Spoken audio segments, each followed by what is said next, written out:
Kerala style கலத்தப்போம். அது வீடியோவில் பார்க்கும்போதெல்லாம் நினைப்பேன், செய்யலாமா வேண்டாமா, இது நம்ம செஞ்சால் நமக்கு வருமா, டேஸ்ட் எப்படி இருக்கும் அப்படின்னு சொல்லி யோசனை பண்ணிக்கிட்டே இருப்பேன். சரி, ஒரு கப்பு அரிசி வச்சு செஞ்சு தான் பார்த்துருவோம் இன்னைக்கு அப்படின்னு செஞ்சதுக்கப்புறம் சூப்பராக வந்துடுச்சு.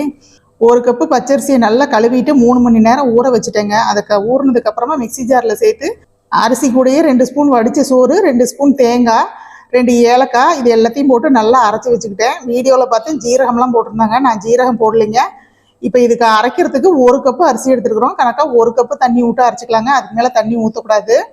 இப்போ அரைச்ச மாவு ஒரு கிண்ணியில் சேர்த்துக்கிட்டேங்க. ஏன்னா அந்த அரைச்ச மாவுக்கு இன்னும் கொஞ்சம் பண்டிதம் பார்க்க வேண்டியது இருக்குது. அதனால தான் கிண்ணியில் கலந்து வச்சுருக்கேன். அந்த மாவு கூட ஒரு பிஞ்சு உப்பு, ஒரு 2 பிஞ்சு சோடா உப்பு அதையும் கரைச்சி ஊற்றி கலந்து விட்டு வச்சுட்டேங்க. இப்போ 1 கப்புக்கு அரிசிக்கு 1 கப்பு வெல்லம் எடுத்து அதுக்கு 1/4 கப்பு தண்ணி ஊற்றி நல்லா கரைச்சிட்டு இந்த வெல்லத்தை நல்லா ஒரு கொதிக்க மட்டும் வச்சுக்கலாம். பாகு பதம் வர வேண்டியதில்லை, வெல்லம் கரைஞ்சதுன்னா போதும். அந்த வெள்ளைப்பாக சூட்டோட அந்த மாவுல ஊற்றணுங்க.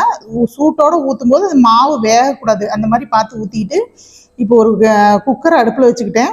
குக்கரில் 2 ஸ்பூன் நெய் ஊற்றி பல்லா அரிஞ்சு தேங்காயை நல்லா இந்த மாதிரி செவக்க வறுத்து எடுத்துக்கிட்டு அந்த மாவு நம்ம கரைச்சி வச்சிருக்கிறோம் இல்லையா, அந்த மாவை இதுலேயே ஊற்றிட்டேங்க.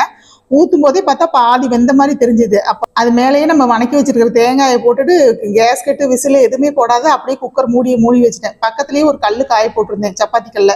குக்கரை மூடி வச்சு ஒரு 3 நிமிஷம் தான் அடுப்பை ஆஃப் பண்ணிட்டு, பக்கத்தில் தோசைக்கல் காஞ்சிருக்கிறது மேலே குக்கரை தூக்கி வச்சு அதில் ஒரு 5 நிமிஷம் தான் அடுப்பை ஆஃப் பண்ணிட்டேன். எடுத்து பார்த்தா வெந்துருச்சு. ரொம்பவும் சுலபமான வேலை தாங்க. நான் கூட பயந்துக்கிட்டு இருந்தேன், எப்படி வருமோன்னு. செஞ்சதுக்கப்புறம் பார்த்தா ரொம்ப ஈஸியாக இருந்தது.